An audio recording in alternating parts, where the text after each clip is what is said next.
जय हिंद। हम लोग मीन का टॉपिक देख रहे थे। मीन का कंसेप्ट हमने देख लिया था। मीन का कंसेप्ट ये था, फार्मूला ये था मीन निकालने का। Mean equal to sum of the number. Mean का फार्मूला क्या हो जाता है हमारा, एक्स डैश से हम इसको डिनोट करते हैं, हम लिखते हैं some of the number, some of the number, ठीक है। और नीचे हम लोग क्या कर लेते हैं, काउंटिंग नंबर, काउंटिंग नंबर कर लेते हैं, काउंटिंग हम लोग नंबर कर लेते हैं। तो काउंटिंग नंबर से ही पता चल जाता है, जैसे ये वाला 1 2 3 पे ऊपर सम ऑफ द नंबर कर लेते हैं। ये तो पहले हो गया था। हम लोग आज कुछ प्रॉपर्टी देखना है, कुछ इसकी प्रॉपर्टी होती है उसको देखना हम लोग को। कुछ प्रॉपर्टी होती है वो देखना है। तो प्रॉपर्टी में क्या हो जाता है, ये हमारा पहला कह रहा है कि if each observation under the consider is increased by the quantity then there the mean is also increased by the same quantity। कहने का मतलब ये है कि ये जो नंबर है इसका हम लोग मीन निकालें, पहले निकाल लेते हैं मीन। मीन इसका हो जाएगा हमारा 4 plus 6 plus 8 plus 10 plus 12। Number कितना है हमारा 5 है। 5 नंबर 1 2 3 4 5 इस तरह गिनते हैं, हमारा 5 नंबर हो जाएगा। तो इसको सम करते हैं। सम कितना हो जाएगा 10 18, 18 के बाद हो जाएगा 20 30 40 हो जाएगा। कितना हो जाएगा हमारा, सब ऐड करेंगे तो हमारा 40 आ जाएगा। 40 अपन 5, इसको सिंप्लीफाई करेंगे तो हमारा आ जाएगा 8 आ जाएगा, ठीक है। 8 आ गया, इसका मीन 8 आ गया हमारा। अब ये पहली प्रॉपर्टी कहती है कि अगर हम इस जो नंबर दिया हुआ है ये हमारा नंबर है, ये सब हमारा नंबर है, 4 6 8 10 और 12 हमारा नंबर है। इस नंबर में हम इंक्रीज करते हैं। जैसे मान लीजिए हम 2 इंक्रीज कर देते हैं, 2 इंक्रीज कर देंगे कितना हो जाएगा 6। सब में 2 इंक्रीज करेंगे, हम सब में 2 इंक्रीज करेंगे, सब में 2 इंक्रीज करेंगे तो कितना हो जाएगा हमारा ये 14, ठीक है। सब में 2 इंक्रीज किए, दो दो इंक्रीज करने के बाद जो इसका मीन निकलेगा इसमें भी 2 इंक्रीज होके आ जाएगा। जैसे इसका अब मीन आ जाएगा, ये जो नंबर है इसका मीन आ जाएगा हमारा 10। कैसे पता 10 हो जाएगा, क्योंकि इसमें 2 इंक्रीज करेंगे तो हमारा 10 आ जाएगा। अब इसको सम ऑफ द नंबर करके देख लेते हैं। ये हमारा हो गया 6 8 प्लस 10 प्लस 12 प्लस 14, ठीक है।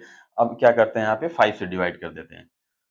अब जोड़ते हैं 8 और 6 14, 14 24 36 और ये 40 हो जाएगा, 40 10 50 हो जाएगा। 50 हो गया ना, 50 अपन कितना हो जाएगा हमारा 5 हो जाएगा। अब इसमें डिवाइड करेंगे तो हमारा कितना हो जाएगा, हमारा 10 आ जाएगा। आ गया ना 10 के बराबर 10। कहने का मतलब ये है जितना इस नंबर में हम इंक्रीज करेंगे, 2 इंक्रीज करें 4 इंक्रीज करें, दो जो इसका मीन आया रहेगा, इंक्रीज करने के बाद जो नंबर आया रहेगा उसका मीन निकालेंगे तो उतना ही नंबर उसमें बढ़ जाएगा जितना इंक्रीज किए रहेंगे, ठीक है। ये तो इंक्रीज हो गया, सेम इंक्रीज से मतलब ये चलता है। उसके बाद क्या होता है कि if each observation under the consider is the decrease, अगर हम डिक्रीज भी करते हैं, जैसे मान लीजिए माइनस भी करते हैं, तो हमारा सेम नंबर क्या हो जाएगा, माइनस हो जाएगा, हमारा सेम नंबर माइनस हो जाएगा। अब जैसे मान लीजिए हम यहाँ प्लस ना करके यहाँ पे सब जगह पे माइनस कर देते हैं, सब जगह माइनस, दो दो माइनस कर देते हैं, ठीक है। ये नंबर भी बदल जाएगा, ये वाला नंबर भी बदल जाएगा, ठीक। ये वाला नंबर बदलेगा तो कितना हो जाएगा, जैसे मान लीजिए यहाँ 2 करते हैं, यहाँ 2 माइनस करते हैं, यहाँ 2 माइनस करते हैं, यहाँ 2 माइनस करते हैं, यहाँ 2 माइनस करते हैं, यहाँ 2 हो जाएगा, यहाँ 4 हो जाएगा, यहाँ 6 हो जाएगा और यहाँ 8 हो जाएगा और यहाँ 10 हो जाएगा, ठीक है। अब हम क्या करते हैं, सब नंबर को यहाँ पे सम ऑफ द नंबर कर लेते हैं। अब हमको आंसर पता है इसका कितना आएगा, जैसे हमको पहले वाला पता है 8 आया है तो 2 माइनस करके आएगा, यहाँ पे कितना आना चाहिए हमारा 6 आना चाहिए, ठीक है। लेकिन हम करके देखेंगे, प्रूव करेंगे कैसे आ रहा है। जैसे मान लीजिए ये हो गया हमारा 2 4 6 8 प्लस 10 बाई 5 हो जाएगा। अब इन सबको ऐड करते हैं, 2 और 4 6 हो जाएगा, 6 6 12 हो जाएगा, 12 8 20 हो जाएगा, 10 जोड़ देंगे 30 हो जाएगा, 30 हो जाएगा यहाँ पे, ठीक है। 30 में अगर हम 5 से डिवाइड करते हैं तो हमारा कितना आ जाएगा, हमारा 6 आ जाएगा। इसके बराबर आ गया ना 6, ठीक है। क्योंकि हमें पता चल गया था यहाँ हम 2 माइनस करेंगे तो जो इसका मीन आया रहेगा उसमें से 2 माइनस करके इसका मीन हमारा पता चल जाएगा, ठीक है। तो ये हमारा सेम करा। अगर हम डिक्रीज करते हैं, जितना नंबर हम नंबर में डिक्रीज किए रहेंगे सेम हमारा मीन में भी उतना ही नंबर डिक्रीज होगा, ठीक है। अब यही रूल लागू होता है मल्टीप्लाई में। अब हम क्या करते हैं, हम माइनस ना करके यहाँ पे क्या करते हैं, हम लोग मल्टीप्लाई करते हैं। मल्टीप्लाई अगर कर देते हैं यहाँ पे 2 से मल्टीप्लाई कर देते हैं, सब में 2 ही से मल्टीप्लाई कर देते हैं, थोड़ा सा कैलकुलेशन आसान रहेगा। इसको इरेज कर देते हैं।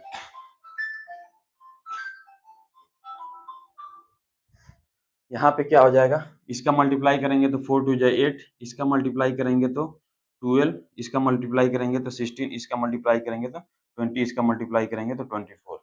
ठीक है। हेलो हेलो, पता है इसमें आगे देखते हैं कि ये मतलब डिक्रीज वाला में हम कर लिए, अब मल्टीप्लाई वाले में हम लोग करने वाले थे। ठीक है, मल्टीप्लाई वाले में क्या होगा, हमने दो दो से सब में मल्टीप्लाई कर दिया। अब दो दो से मल्टीप्लाई कर दिया यानी कि ये इसका जितना मीन आया है, इसमें हम 2 से मल्टीप्लाई कर दें तो हमारा मीन आ जाएगा, हमारा 16 आ जाएगा। ठीक है, हमारा 16 आ जाएगा। तो हम क्या करते हैं, 8, अब ये 2 से मल्टीप्लाई करके सब हम नंबर लिख दिया। अब सम ऑफ द नंबर, ये जो नंबर दिया हुआ है इन सबको हम क्या कर लेंगे, ऐड कर लेंगे। हमारा क्या हो जाएगा, 8 प्लस 12 प्लस 16 प्लस 20 प्लस हमारा कितना हो जाएगा 24। नीचे हम किससे डिवाइड कर देंगे, नंबर ऑफ काउंटिंग नंबर से हम लोग डिवाइड कर देंगे। अब इसको ऐड करेंगे, 8 और 12 कितना हो जाएगा, 20 हो जाएगा, 36, ये 40 हो जाएगा और 60 और 20 जोड़ देंगे कितना हो जाएगा, 80 हो जाएगा। 80 में 5 से डिवाइड कर देंगे, कितना आ जाएगा हमारा, 16 आ जाएगा। ठीक है, आ गया ना। अब हमको पहले से पता था कि कितना आ जाएगा, 16 आ जाएगा, क्योंकि उसके मीन में हमने 2 से डिवाइड कर दिया था। तो सेम यही है। अब इसके बाद से क्या आ जाता है, हमारा डिवाइड वाला भी आता है, तो डिवाइड वाला भी करके देख लेते हैं। डिवाइड वाले में क्या हो जाएगा कि जैसे मान लीजिए कि ये यहाँ पे अगर हम डिवाइड करते हैं, 8 से डिवाइड कर देंगे, 2 से, मान लीजिए 2 से सब में डिवाइड कर रहे हैं तो इसमें भी 2 से डिवाइड कर लेंगे। पहले लिख लेते हैं, ये 4 हो जाएगा, 6 हो जाएगा, 8 हो जाएगा, 10 हो जाएगा, ये हमारा हो जाएगा। यहाँ पे डिवाइड करेंगे, यहाँ पे 2 से, सब में 2 से हम लोग डिवाइड कर देंगे। यहाँ पे कितना हो जाएगा, 2 हो जाएगा, यहाँ पे कितना हो जाएगा, 3 हो जाएगा, यहाँ पे कितना हो जाएगा, 4 हो जाएगा, यहाँ पे कितना हो जाएगा, 5 हो जाएगा, यहाँ पे कितना हो जाएगा, 6 आ जाएगा। ये नंबर हमारा आ जाएगा। अब हम क्या करेंगे, 2 से अगर डिवाइड किए हैं तो इस नंबर में भी हम 2 से डिवाइड करके ये अनुमान लगा सकते हैं कि जो मीन आने वाला है हमारा कितना आएगा, 4 आएगा। ठीक है, अब इसका सम ऑफ द नंबर करते हैं। इसका सम ऑफ द नंबर कितना हो जाएगा, 2 3 4 5 और 6, ये कितना हो जाएगा हमारा 5, 1 2 3 4 5, ये कितना हो जाएगा। इसको नंबर को ऐड करते हैं, 3 और 2 ऐड करेंगे कितना हो जाएगा 5, 5 में 4 ऐड करेंगे कितना हो जाएगा हमारा 9, 9 में 4 ऐड करेंगे कितना हो जाएगा 14, 14 में 5 6 ऐड करेंगे कितना हो जाएगा 20। ठीक है, 20 में हम 5 से डिवाइड कर देंगे तो कितना हो जाएगा हमारा, 5 4 जा 20, हमारा 4 आ गया ना। यानी इस नंबर में भी अगर हम 2 से डिवाइड करेंगे तो हमारा 4 आ जाएगा। तो ओवरऑल इसका मतलब प्रॉपर्टी का मतलब कंक्लूजन ये है कि जितना नंबर है, जितने नंबर से हम लोग डिवाइड करेंगे, मल्टीप्लाई करेंगे, चाहे इंक्रीज करेंगे चाहे डिक्रीज करेंगे, तो जितना पुराने वाला का मीन आया रहेगा उतना ही इंक्रीज हो जाएगा नए वाले के मीन में। ठीक है, ये ओवरऑल हमारा इस टॉपिक का कंक्लूजन है। ठीक है, अब फिर इस पे नया प्रैक्टिस आगे कल क्वेश्चन करेंगे। आज के लिए बस इतना ही। जय हिंद।